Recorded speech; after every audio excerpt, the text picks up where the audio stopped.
Hello everyone, ayan, welcome back sa ating channel. Ito po, panoorin po natin ang isang napakagandang pagkakapanalo ng Yokohama. Ayan, sumablay sa free throw, ano?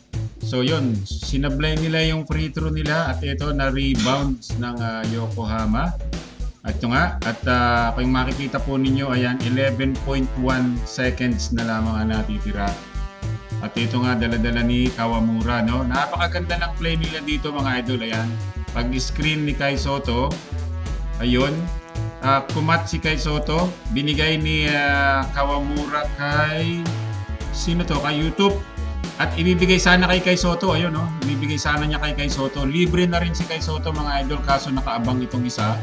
So, nakita niya yung number 30 dun sa side. Ayun. At pinakawalan, ayun. So, yun. Doon naubos yung oras, no?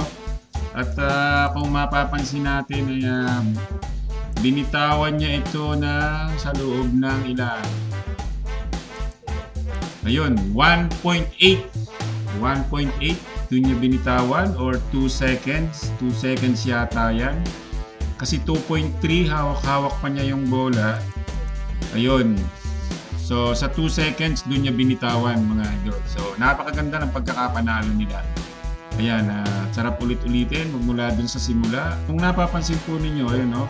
Ang ano ko lang dito sa isang ito, tumatalon muna bago siya tumira. Kaya, pwedeng siyang matawagan ng traveling. Pero, buti na lang, hindi napapansin ng referee.